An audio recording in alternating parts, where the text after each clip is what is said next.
Hello and welcome to another Bad Comic Review. This time we are looking at the 12 issue 2. This is from Alterna Comics 2018. This is created and written by Patrick Trahey. Pencils, inks, and tones by Luis Suarez. Letters by Magnus. Peter Simeti did the colors and letters. This was picking up a little bit after we left off with the first issue. We got the guy, his son, and his brother-in-law riding their horses across the barren wastes headed toward town, or the nearest city, I guess, technically. Now, this one is definitely a lot more plot-driven than the first issue. We get a little bit more background. The guy's kind of messing around with his son and trying to put his mind at ease, and they're trying to get fuel and anything useful from the stuff they find. They have to chase off some scavengers. They're called bad people because they won't help them. The brother's getting more and more upset because he's kind of drinking along the way, and he gets more and more drunk as time goes on, and he says things that he shouldn't say because there's reference to slavers by the people they didn't help. When the brother-in-law gets drunk, he points out that, they left the wife and kid with Hank, and he doesn't trust Hank, but told, nope, that's not the case. Hank is trustworthy. He'll follow orders.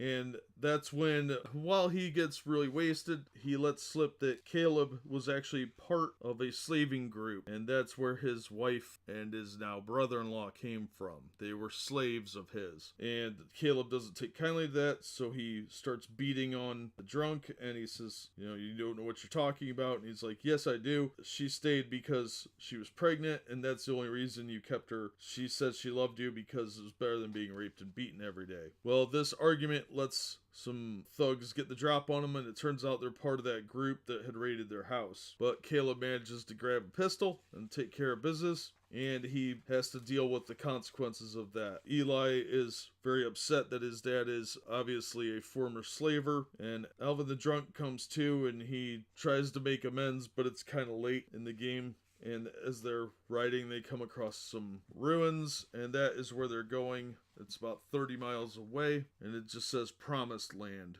Now, we know that they're somewhere about 300 miles from Chicago, so I'm guessing they're in the Midwest, probably near the east.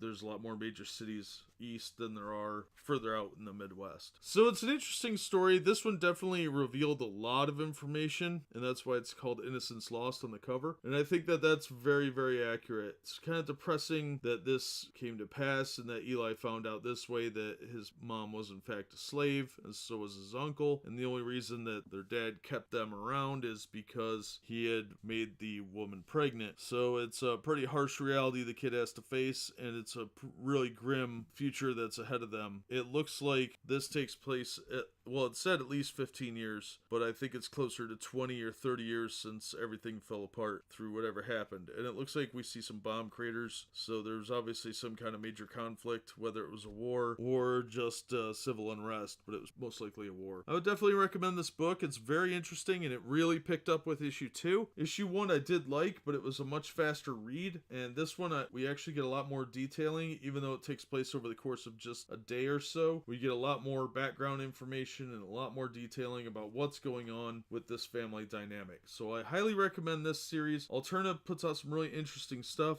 If you like post-apocalypse books or kind of slice of life type things, you'll really like this. I thought it was fun, and it definitely has me more intrigued than the first issue does. So I would try and pick this up. I think this one has a lot of potential, and the weird coloring scheme where it's all kind of orange and washed out kind of works for it in a lot of ways. It's sort of like a sepia tone apocalypse kind of look, and I think that really adds to the dynamic of the book. So if you get a chance, check it out. I highly recommend it. But that'll do it for me. As always, thank you so much for listening and supporting the channel. Please consider hitting the like button and the subscribe button, and we hope to see you on the next one.